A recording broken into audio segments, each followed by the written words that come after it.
Hello everyone, Radhe Radhe. कैसे हैं आप सब? आई होप आप सब ठीक होंगे, अच्छे होंगे और अपनी पढ़ाई में लगे हुए होंगे।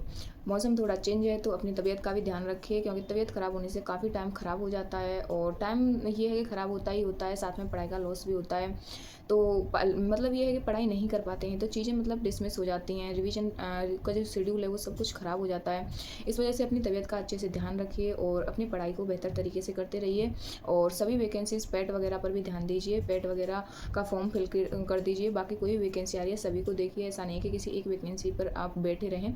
सभी की वैकेंसीज़ देखिए, सभी जो भी आ रही हैं हमारी करंट में वैकेंसीज़, सभी के फॉर्म फिल कीजिए।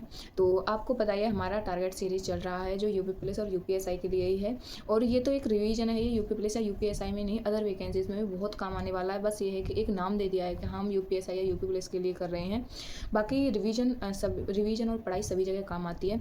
तो चलिए बात कर लेते हैं पहला टारगेट आपका कैसा पूरा हुआ था। तो मैंने हिंदी में आपको दिया था हिंदी में आपको समास चैप्टर रिवाइज करके आना था और जयशंकर प्रसाद की रचना करके आनी थी।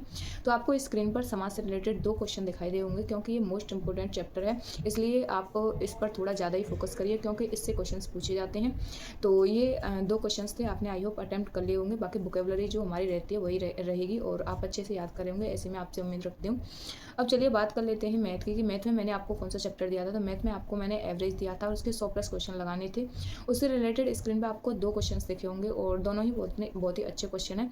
अगर नहीं बना पा रहे हैं आप तो कमेंट्स में देख लिया कीजिए, बहुत सारे स्टूडेंट आंसर करते हैं तो कोशिश किया कीजिए, या फिर अगर आपको कहीं से सॉल्यूशन नहीं मिल रहा है तो गूगल से सर्च कर लिया कीजिए या फिर एआई से सर्च कर लिया कीजिए, वहाँ से भी क्वेश्चन का आपको सॉल्यूशन मिल जाएगा। तो ये हमारा मैथ का हो गया। अब बात कर लेते हैं रीजनिंग का। तो रीजनिंग में एनालॉजी चैप्टर मैंने आपको रीजनिंग में 2 चैप्टर दिए थे, एक एनालॉजी और एक फिगर क्लासिफिकेशन। तो जो एनालॉजी से एक क्वेश्चन एनालॉजी से आपको स्क्रीन पे दिखेगा और एक फिगर क्लासिफिकेशन से, दोनों ही क्वेश्चन मतलब एक चैप्टर यहाँ पे वर्बल का और एक नॉन वर्बल का होता है, दोनों ही मतलब पोर्शंस को मैं कवर कर रही हूँ। तो ये आपके रीजनिंग के दोनों चैप्टर्स हैं, प्लस एक मिक्स वेक्टर सेट लगा लीजिए आप कीजिए, क्योंकि इसमें पीछे का रिवीजन करने का ज़्यादा काम नहीं पड़ता है, इसमें प्रैक्टिस की ज़्यादा ज़रूरत होती है। तो जितनी ज़्यादा आप रीजनिंग में प्रैक्टिस करेंगे वो बेहतर रहेगा। अब बात कर लेते हैं जीएस की। तो जीएस में मैंने आपको पॉलिटी में दिया था आर्टिकल 75 से लेकर 85 तक आर्टिकल आपको याद करने थे। तो और इसमें संसद, मंत्रिपरिषद, राज्यसभा, लोकसभा ये आने वाले थे और हिस्ट्री में गुप्त वंश और थानेश्वर का पुष्यभूति वंश दिया था। तो जीएस से रिलेटेड आपको 3 क्वेश्चन स्क्रीन पर दिखाई दे रहे होंगे, तो आई होप आपने वो बना लिए होंगे। तो ये हमारा पिछले टारगेट्स के क्वेश्चन थे। अब बात कर लेते हैं आज के प्रेजेंट टारगेट के, कि आज आपका टारगेट क्या रहने वाला है।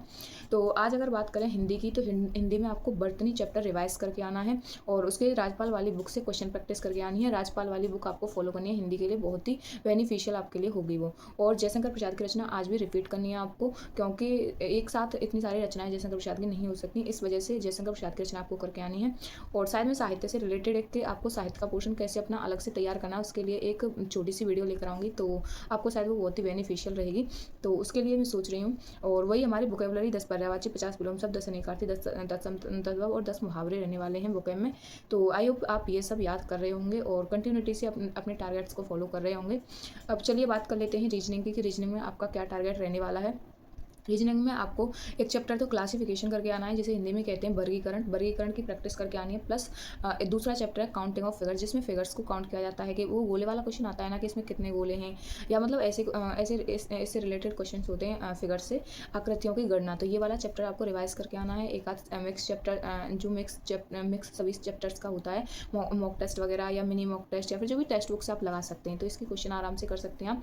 तो ये रीजनिंग का टारगेट हो गया। अब बात कर लेते हैं हम मैथ की, कि मैथ में आपका क्या टारगेट रहने वाला है। तो मैथ में आज आपको रेशियो प्रपोर्शन जो हमारा चैप्टर है, अनुपात एवं समानुपात, ये वाला क्वेश्चन चैप्टर करके आना है। प्लस इसके 50 प्लस क्वेश्चंस आपको करके आने हैं और काफ़ी अच्छा चैप्टर है। मैथ के जो मैं चैप्टर्स हाल ही में ले रही हूँ सब वो मोस्ट इंपॉर्टेंट चैप्टर्स हैं, और मैं इंपॉर्टेंट चैप्टर्स को ही पहले कर रही हूँ, क्योंकि बाद में उन चैप्टर्स को करेंगे जिनका वेटेज कम होता है। ये जो चैप्टर्स अभी हमारे फिलहाल में चल रही है बहुत ही इंपॉर्टेंट चैप्टर है। अब बात कर लेते हैं जीएस की, कि जीएस में हमारा क्या रहने वाला है। तो जीएस में हमें पॉलिटी में आर्टिकल 85 तक मैंने पहले टारगेट में आपको याद कराए थे।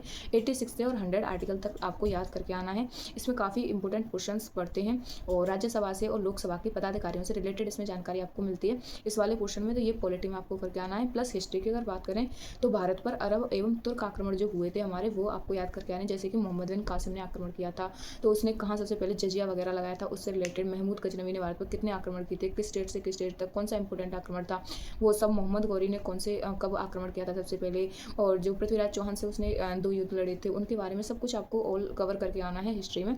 तो ये हमारा जीएस का टारगेट हो गया। तो आई होप आप सब इस टारगेट को अच्छे से पूरा करेंगे। तो सभी को थैंक यू, राधे राधे।